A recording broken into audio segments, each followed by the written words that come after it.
전에 로봇 청소기를 본 적이 있습니다. 어느 집에 가니까 로봇 청소기가 있더라고요. 그 이후에는 제가 본 적이 없습니다. 몇 년 전에 제가 봤는데 로봇 청소기 참 그놈이 신기하더라고요. 지가 알아서 그냥 쑥 기어 나오더니 돌아다니면서 먼지를 막 빨아다니고 이렇게 청소를 하고, 그리고 이게 또 인공지능이 있어서 그런지 간 데는 안 가고 또 이렇게 제대로 구역을 정해놓고 그렇게 청소를 하더라고요. 그러면서 시간이 되면 이놈이 자기 집으로 쏙 들어갑니다. 쏙 들어가면 거기서 이제 청소했던 먼지들을 싹 비우고, 그리고 전기 공급도 충전도 좀 되어져 가지고는 힘을 얻었다가 다시 또 시간이 되어지면 기어 나와 가지고는 돌아다니면서 청소하고 또 기어 들어가고 막 그렇게 하더라고요. 그래서 야, 저놈 대단하다. 저거 하나 있으면 집안은 깨끗하겠다 하는 생각을 한번 가져본 적이 있습니다. 여러분, 청소기가 부지런히 돌아다니는데 자기가 청소해가지고 먼지를 품고 있는 그거를 깨끗하게 비우지 않으면 다시 청소할 수가 없겠죠. 그래서 스테이션, 그러니까 그 집 안으로 다시 들어가야 되는 겁니다. 돌아다니다 보면 전기가 다 소진되니까 다시 들어가서 에너지를 공급받아가지고 충전돼가지고 나와야 되는 거죠. 이런 사람들도 마찬가지입니다. 사람들도 살아가는 삶 가운데 덕지 이런저런 문제들, 어려움들이 있습니다. 그것들을 좀 깨끗하게 정리하고 새롭게 써야 되겠죠. 살다 보면 힘을 다 잃어버립니다. 새롭게 충전하고 재충전해서 제대로 살아가야 되겠죠. 그래서 여러분, 이 고향으로 가는 것은 굉장히 중요한 것 같습니다. 명절이 돼가지고는요, 고향으로 가는 거. 물론 이게 또 하나의 일이 돼가지고 많은 여성분들한테는 스트레스가 되기도 하지만, 그럼에도 불구하고 우리가 인간으로서 살아가면서 고향을 돌아보고 부모에게 찾아가고 하는 건 사실은 우리에게 엄청난 에너지를 공급받는 중요한 일이 되는 거죠. 중국에 보면요, 중국에 농민공이라는 게 있습니다. 농민공이라고 부르는 사람들, 어떤 사람들이냐니까 원래는 농사를 짓던 사람들인데 산업화되어지면서 도시로 가서 공장 근로자가 된 사람들을 농민공이라고 부릅니다. 이 사람들이 여러분 수억명이 된답니다. 수억명. 그러니까 명절이 되면 이 사람들이 다 고향으로 가는 거죠. 춘절, 굉장히 긴 시간들 내려가는데 몇 박 며칠 걸리더라도 짊어지고 싸고 해서는 고향으로 가는 겁니다. 끝까지 가서 고향에 갔다가 다시 돌아오는 거죠. 그래서 어떤 기록에 보니까 이 명절 기간 동안에, 한 2주 되는 명절 기간 동안에 움직이는 사람, 그러니까 연인원이죠. 움직이는 걸 이야기할 때에 중국 인구가 제가 알기로는 한 15억쯤 좀 더 되나요? 그런 걸로 알고 있는데 움직이는 사람 숫자가 30억 명이랍니다. 그러니까 한 사람이 2번 갈 수도 있고 뭐 이런 식으로 계산이 되겠죠. 30억이나 되는 사람들이 이동을 할 정도로 명절에 그렇게 고향을 찾고 돌아보고 하는 일들이 많다라는 겁니다. 여러분, 이 농민공들이요, 농사 짓다가 도시 가서 근로자가 되어집니다. 사람 취급도 잘 못 받고요, 거기서 일하면서 얼마나 큰 어려움을 당하는지 모릅니다. 노동은 심각하게 많이 하지만 돌아오는 월급은 적고 그런 삶을 사는 거죠. 그래도 농사 짓는 것보다는 나아서 거기서 그 일을 살아가는 겁니다. 그렇게 사는 동안에 그들의 삶을 버티고 있다가 고향 가면 내 가족이 있고, 고향 가면 부모 형제가 있고, 내 고향이 있다라는 생각을 가지고 버티고 있다가 명절에 다 가는 겁니다. 무조건 가는 겁니다. 가서 고향에 들렀다가 다시 오면 또 힘을 새롭게 공급받아서 또 1년을 또 살아갈 수 있는 그런 에너지가 나타나는 거죠. 버티기 위해서 고향으로 가는 겁니다. 재충전되기 위해서 고향으로 가는 거죠. 여러분, 고향으로 간다라는 것은 굉장히 중요한 이야기 같아요. 오늘 본문에서 우리 하나님께서 야곱들을 이야기하십니다. 어떻게 하자 그럽니까? 우리 하나님께서 베델로 올라가자라고 이야기합니다. 1절에 보니까 하나님께서 야곱에게 이르시되 일어나 베델로 올라가서라고 이야기를 합니다. 거기 거주하며 내가 네 형 에서의 낯을 피하며 도망하던 때에 네게 나타났던 하나님께 거기서 제단을 쌓으라 하신지라. 하나님께서 지금 야곱에게 이야기해 주는 장면입니다. 다른 말로 하면 그냥 간단합니다. 야곱아, 고향 가자라는 말과 꼭 같습니다. 고향 가자, 네가 힘들어 보인다, 어려워 보인다, 새롭게 충전하자, 일어나자 라는 이야기입니다. 베델이라는 장소는 야곱에게 있어 굉장히 중요한 장소죠. 물론 살았던 고향은 아니었습니다. 자기가 자기 형 에스로부터 이제 생명의 위협을 느끼잖아요. 에스를 너무 많이 속여 먹었기 때문에. 그래서 도망을 가게 되는데 바단 아람이라는 자기 외삼촌 집에 가는 중에 베델에서 하나님께서 야곱을 만나 주십니다. 하늘에 사닥다리가 연결돼가지고 오르락내리락 하는 하나님의 사자를 만나는 거죠. 하나님께서 약속해 줍니다. 내가 너와 함께 있을게, 내가 너를 도와줄게 약속합니다. 그랬더니 야곱이 하나님께 이야기하기를, 예 하나님, 내가 무사히 하나님 은혜로 돌아오게 되어지면 여기다가 하나님 앞에 제사하고 이곳을 베델이라고 짓고 여기서 하나님 앞에 제사를 드리고 그리고 내가 가진 것 하나님께서 주신 것의 10분의 1을 하나님께 드리겠습니다 라고 고백했던 장소가 바로 베델이죠. 하나님의 은혜를 누렸던 곳입니다. 함께 하시는 하나님의 능력을 강하게 경험했던 장소죠. 하나님께서 야곱에게 야곱아 베델로 가자, 야곱아 네 마음의 고향으로 가자, 네 영혼의 고향으로 가자, 네가 새롭게 되어야 될 필요가 있다. 하나님께서 그렇게 지금 야곱에게 이야기를 해 주는 겁니다. 야곱의 삶이 여러분 참 힘들고 어려운 삶이었지 않습니까? 야곱 같은 인생은 못 살겠습니다. 속이는 것도 못하겠고 속는 건 더 싫고 다른 사람에게 해코지 못하겠고 해코지 받는 건 더 싫고 어렵고 힘든 삶을 살았던 것이 바로 야곱이었습니다. 장자의 명분 때문에 형을 속였지요. 아버지 속에서 복받지요. 자기 어머니의 꾀를 가지고 이제는 외삼촌 집에 가는데 그 삶이 너무 피곤했습니다. 자기보다 더 영악하고 더 잘 속이는 외삼촌을 만나가지고는 14년이나 물푼으로 일을 해야 됐습니다. 4명의 아내가 있습니다. 얼마나 힘들까요? 12명의 아들이 있습니다. 얼마나 힘들까요? 힘들고 어려운 삶을 살았던 것이 바로 야곱입니다. 그런데 야곱에게 지금 오늘 우리가 읽은 이 본문 바로 앞에 엄청나게 큰 사건이 또 하나 터져버립니다. 그 사건은 뭐냐니까 자기의 두 아들 시몬과 레이가 자기 여동생이 그 땅의 세겜 추장의 아들에게 강간당했다라는 사실을 알고는 그 한 동네를 그냥 몰살을 시켜버립니다. 할례를 받게 만들어가지고 힘을 못 쓸 때 몰살을 시켜버려요. 그러니까 그 소문이 주위의 동네에게 퍼지는 거죠. 여러분 동네 하나 없앤다고 해서 이게 일이 끝나는 게 아니거든요. 예를 들면 신가동 하나 없앤다고 해서 끝나겠습니까? 주위에 다른 사람들이 있는데 야곱과 그 가족은 아브라함 때 이미 다른 동네에서 이주해 왔잖아요. 수천 킬로 떨어진 다른 동네에서 이주를 해왔으니까 그동안에 거기서 살던 사람들은 자기들끼리 그나마 그래도 한편입니다. 찢고 벗고 있겠지만 한 동네를 이주했던 사람들이 와서 몰살을 시켰다라는 이야기를 들었을 때 그 다른 동네의 사람들한테 공격의 대상이 되는 거 아니겠습니까? 그래서 야곱이 깜짝 놀랍니다. 야, 이 나쁜 놈들아, 아들들한테 너희들 때문에 우리가 죽게 됐다라는 거죠. 그래서 이제는 도망을 갈 수밖에 없는 상황이 되는 것입니다. 야곱의 인생이 여러분 거의 방전 상태입니다. 자기가 사고쳐서 자기가 문제를 일으켜서 그 문제 수습하기도 참 힘든데 자기 아들들까지 문제를 일으키는 겁니다. 그러니까 야곱이 도무지 아무것도 할 수 없는 방전 상태가 되어버렸다는 거죠. 그때 하나님께서 야곱에게 뭐라고 이야기한다고요? 베델로 올라가자라는 겁니다. 야곱아 고향 가자라고 말합니다. 거기 거주하며 거기서 제단을 쌓아라. 고향으로 오너라. 내 품으로 오너라. 내가 너를 새롭게 해주마. 하나님께서 지금 그 이야기를 들려주신다라는 거죠. 여러분 우리 하나님은 새 힘을 주시는 하나님이신 줄로 믿습니다.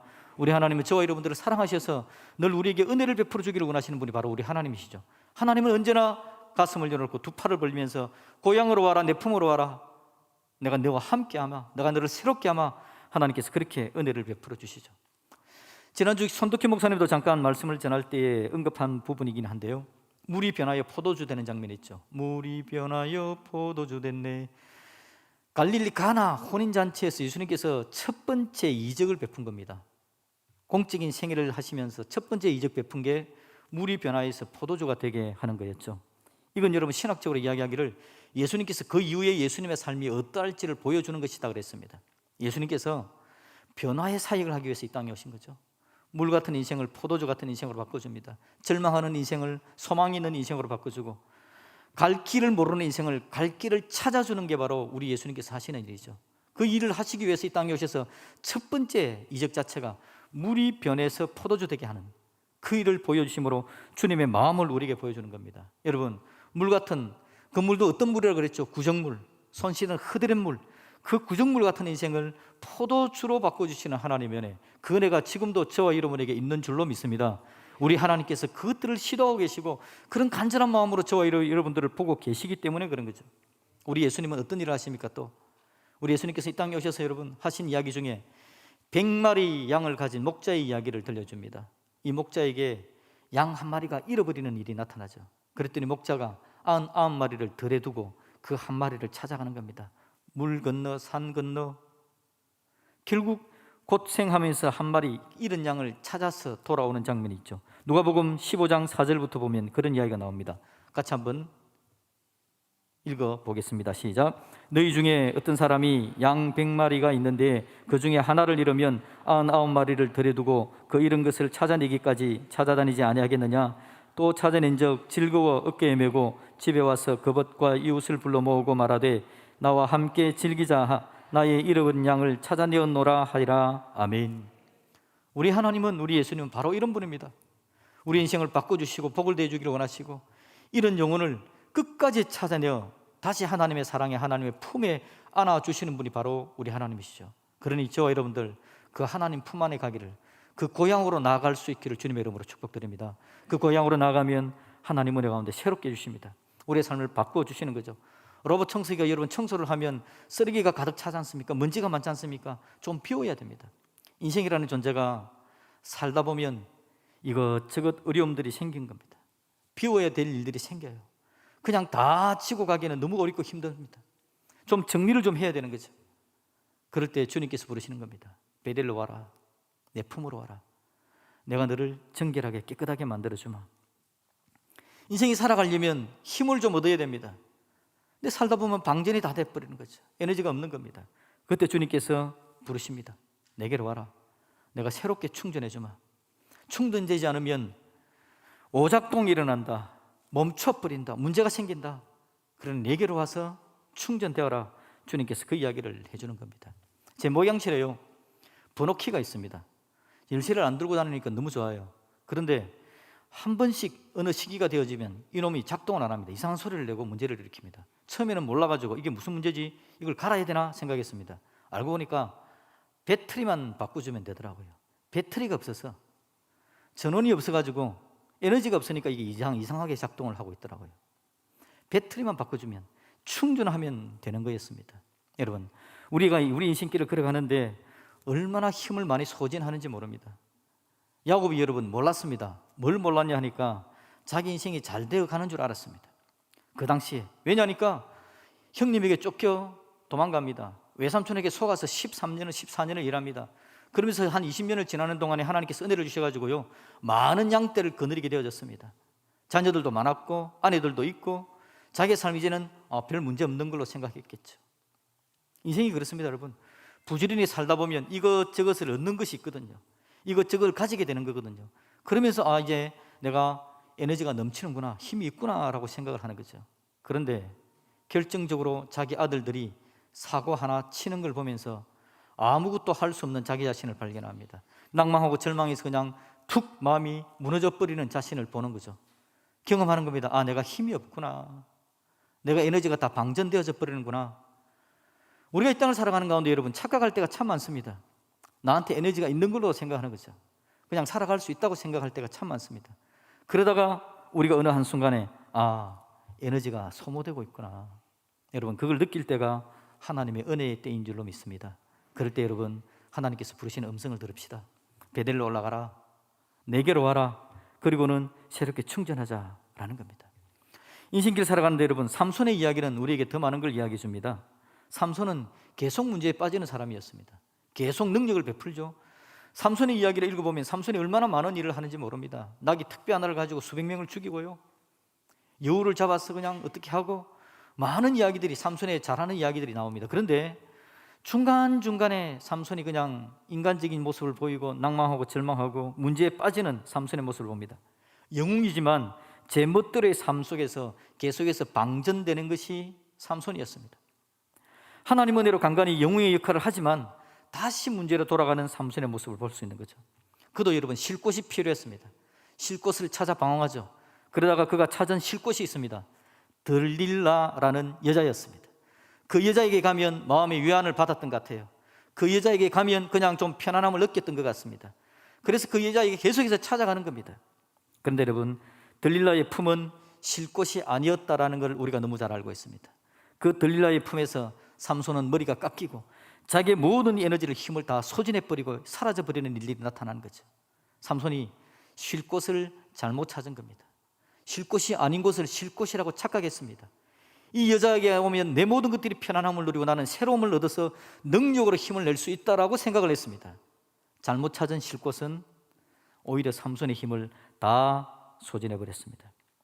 그리고는 블레셋에 잡힙니다. 두 눈을 뽑히죠. 짐승처럼 맷돌 돌리는 역할을 한 것이 바로 삼손이었습니다. 그런데 그때 그가 하나님께로 자기의 마음을 돌이킵니다. 하나님께로 가야 충전되는 걸 그때 깨달았습니다.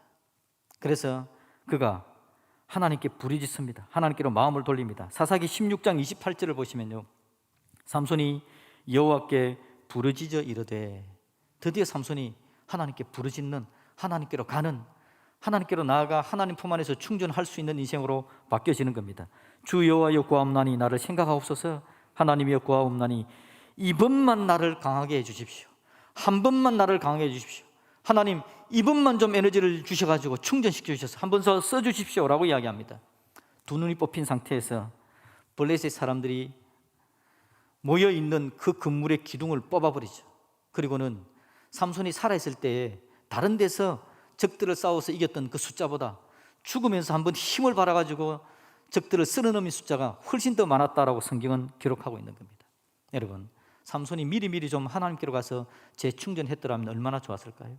하나님께로 가서 충전받는 사람이었으면 좋았을 건데 들릴라에게 충전을 받으려고 하니까 결국 마지막은 그렇게 되는 겁니다. 그러나 새로운 하나님의 은혜로 결국 그가 하나님으로부터 재충전되어져서 그의 삶의 마지막을 뜨겁게 보낼 수 있는 삶을 살아냈던 겁니다. 우리 하나님은 우리가 소진되는 인생 되지 않기를 바랍니다. 충전해 주기를 원하시고 새롭게 일어나는 복된 사람이 되기를 원하시는 것, 그게 바로 우리 하나님의 마음입니다. 여러분, 그런데 우리가 하나님께로 가야 되겠는데요, 베델로 가야 되겠는데 베델로 가기 위해서 야곱이 준비하는 모습을 한번 볼까요? 2절에 보시면 이야기합니다. 2절에 보시면 야곱이 이에 자기 집안 사람과 자기와 함께한 모든 자에게 이르되, 뭐라고 이야기합니까? 같이 읽어봅시다. 너희 중에 있는 이방 신상들을 버리고 자신을 정결하게 하고 너희들의 의복을 바꾸어 입어라 라고 말을 하고 있습니다. 야곱이 하나님께서 베델로 가자, 고향으로 와라 라고 이야기하니까 그때부터 깨닫기를 시작합니다. 아, 내가 하나님께로 가야 되는구나. 하나님께로 가서 충전이 돼야 되는구나. 그러려면 내 삶에 하나님 앞에 맞지 않는 건 제거해야지. 여러분, 제가 휴대폰을 한 번씩 충전하려고 하는데 늘 충전하잖아요. 밤마다 충전하는데 어떤 날 보면 이 충전이 안 돼 있을 경우가 좀 있습니다. 예를 들면 앞에는 꽂아놓는데 저쪽 라인에서 전원이 바로 연결이 안 됐다든지, 아니면 이물질이 좀 있었다든지, 꽂아놓은 줄 알았는데 잘못 꽂았다든지, 그러면 휴대폰이 충전이 안 돼버려요. 물론 여러분들은 전혀 그런 사람이 없겠지만 저한테만 일어나는 일입니다. 제대로 연결해야 되는데 연결 못하면 이런 일들이 발생이 되는 거죠. 야곱이 생각합니다. 하나님 앞에 나가 제대로 충전돼야 되는데 하나님 앞에 나가 충전되는 걸 방해하는 게 뭘까? 첫 번째 뭐라고요? 이방 신상을 버리고 라고 이야기합니다. 하나님께로 나가 하나님으로부터 충전을 받아야 되는데 이방 신상은 완벽하게 하나님과 연결되는 걸 방해하는 엄청난 물건이죠. 그걸 버리는 겁니다. 두 번째, 자신을 정결하게 하고, 자신을 정결하게 해라. 세 번째, 의복을 바꿔 입어라. 삶의 스타일을 바꾼다는 겁니다. 지금까지 내가 살아왔던 삶의 스타일이 아니라 이제 하나님께 맞는 삶의 스타일로 바꿔내는 걸 이야기합니다. 그러면서 3절에 이야기하죠. 우리가 일어나 베델로 올라가자. 내 환난 날에 내게 응답하시며 내가 가는 길에서 나와 함께 하신 하나님께 내가 거기서 제단을 쌓으리 하노라. 하나님께 만나서 하나님과 함께 제대로 은혜를 누리고 예배하며 하나님의 복을 누리는 사람이 되기를 원하노라 라는 겁니다.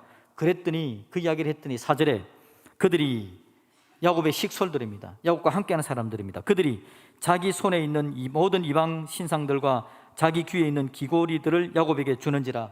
야곱이 그걸 어떻게 합니까? 세겜 근처 상수리 나무 아래에 묻어버립니다. 더 이상 그것에 연연하지 않고 그것에 내 마음을 맡기지 않겠다는 겁니다. 묻어버렸다는 것은 그것에 내가 충전소를 삼지 않겠다는 겁니다. 삼손이 들릴라로 충전을 삼았는데 야곱은 이방 신상과 귀걸이들과 자기가 자랑할 수 있는 그것을 충전의 장소로 삼는 게 아니라 그걸 묻어버렸다는 겁니다. 오로지 충전의 장소는 하나님밖에 없다는 걸 인정하는 거죠. 그리고 나아갑니다. 그랬더니 여러분 5절 볼까요?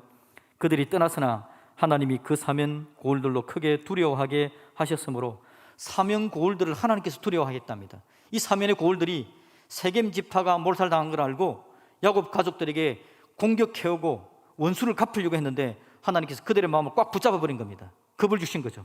그들이 두려워서 감히 야곱을 따라가는 자, 추격하는 자가 없었다라고 말해주고 있습니다. 저와 여러분에게 이런 은혜가 있기를 주님의 이름으로 축복합니다. 우리 하나님께로 나아가면 하나님의 도우심, 하나님 은혜 가운데 나아가면 하나님 우리를 충전시켜 주십니다. 이겨나게 해주시는 거죠. 우리 하나님 앞에로 우리가 결단할 게 바로 그겁니다. 그러니 하나님 내 삶에 덕지덕지 붙은 이방 신상을, 하나님께 합당하지 않은 것들을 좀 정리할 수 있도록 은혜를 주십시오. 하나님을 사랑하며 하나님께로 나아가고 내 삶을 좀 정결하게 만들어갈 줄 알고, 의복, 삶의 스타일을 좀 바꾸어서 하나님께서 기뻐하는 방법으로 설 수 있는 믿음의 사람이 되게 하시옵소서. 그렇게 기도할 수 있기를 주님의 이름으로 축복드립니다. 문제는 뭐냐니까 여러분, 하나님께서 해주시는 것은 아무 문제가 없습니다. 하나님께서 우리를 위해서 해주시려고 하는 것은 아무 문제가 없습니다. 하나님은 능력대로, 하나님이 가진 마음대로 그렇게 우리에게 부어주시는 거죠. 문제는 우리입니다. 우리가 해야 될 부분을 우리가 감당하지 못합니다. 이방 신상을 버려야 되는데 붙들고 있습니다. 정결을 해야 되는데 정결하지 못합니다. 의복을 바꾸고 삶의 스타일을 바꾸고 하나님 앞에 서야 되는데 그걸 그렇게 못합니다. 이걸 놓는 순간 나에게 무슨 일이 일어날 걸로 생각을 합니다. 그걸 못하는 거죠. 그런데 여러분, 이 부분은 할 수 없이 우리가 부족하기 때문에 이 부분을 하나님께 맡길 방법밖에는 없습니다. 우리 마음에 하나님, 내가 하나님께로 가서 충전을 받아야 되겠는데 방해하는 이것들을 제거할 힘조차도 제가 없습니다. 이겨낼 힘조차도 없습니다. 평생 습관적으로 죄를 짓고 있고 평생 고함 지르면서 다른 사람을 힘들게 하면서 잘못했다는 생각을 하지만 또 그렇게 살아가는 내 삶, 하나님, 이거 내가 어떻게 잘 못하겠으니까 하나님이 좀 고쳐주십시오. 성령님의 도우심을 구할 수밖에 없습니다. 그런데 여러분, 우리가 하나님의 도우심을 구할 줄 알고 하나님께 재충전되어지는 게 인생의 방법, 유일한 방법이라는 것을 깨닫게 될 때에 우리 하나님의 성령께서 도우셔서 우리 안에 들어오셔서 우리를 만지시고 바꿔주셔서 오늘 야곱의 식솔들이 얼마나 소중하게 생각했습니까? 그 이방 신상을 그들이 버리고 귀고리 금고리 다 내려버리고 묻어버렸던 것처럼 하나님의 성령께서 우리를 도우셔서 우리도 그렇게 될 수 있는 은혜와 능력이 나타날 수 있기를 우리 주님의 이름으로 축복드립니다. 우리 하나님은 하게 해 주실 줄로 믿습니다. 아멘.